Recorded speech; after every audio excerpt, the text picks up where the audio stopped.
করবে। মেঘনা, আমি কি করলাম বলো? শোনো রাঘব, সেই ব্যাপারে তোমার না জানলেও হবে। ঠিক আছে বলো, আমি জানতে চাই। এই পরিবারে সবার সচ্ছল অবস্থা, তোমার মতো নয় যে বাচ্চাদের কষ্ট করে বড় করতে হয়। কারেক্ট। তাহলে সেটা স্বীকার করো। আমাদের সঙ্গে কম্পিটিশনে নেমো না। তোমার আনা ওই ওয়াইনটাকে আমাদের সামনে দামি ওয়াইন বলে নিজেকে বড়লোক সাজানোর চেষ্টা করো না। আমরা কেউ বোকা নই। আমি কিন্তু সত্যি বলছি। এতদিন তো এখানে আসোনি, এখন আসতে গেছো কেন? আমি তো তোমাদের কাউকে এখানে ডাকিনি, নাকি এখানে উপহারের লোভে চলে এসেছো? মা, আমি তো তোমার কাছে কোনো উপহার চাইনি। কিন্তু নিজে উপহার হিসেবে যা এনেছো সেটাও তো গ্রহণযোগ্য নয়।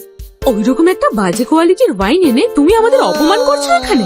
তুমি একদম ঠিক বলেছো মা, ওই ওয়াইনটা ভালো কিনা সেটাও তো জানি না। খাওয়ার পরে যদি সবার ফুড পয়জনিং হয়ে যায়। বাবা, এটা কোনো সস্তা ওয়াইন নয়। রেবন্ত একটা ফেমাস ওয়াইন শপ থেকে এইটা কিনে নিয়ে এসেছে তোমার জন্য। এর দাম কিন্তু অনেক। কত শুনি?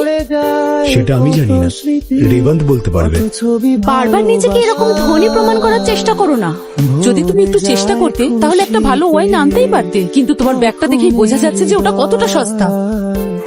ভরে যায় খুশিতে তখন হৃদয়, কিছু কিছু কথা আর কিছু পরিচয়, মনে মনে চুপি চুপি দোলা দিয়ে Excuse me? যায়।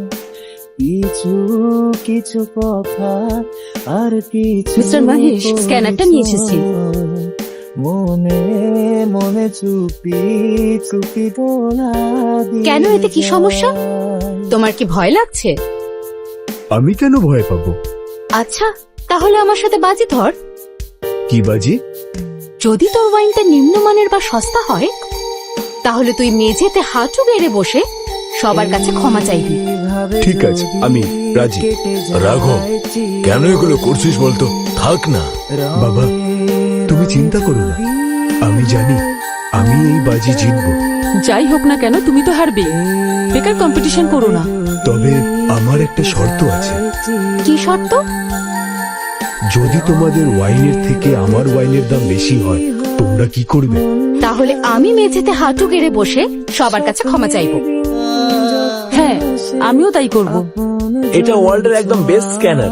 বোতলের ওপর দিয়ে স্ক্যান করে বোতলের এক্সাক্ট অ্যামাউন্ট কত সেটা সঙ্গে সঙ্গেই জানা যাবে। তাহলে এই বোতলটা স্ক্যান করে দেখা যাক যে এই বোতলটার দাম কত। ভরে যায় খুশি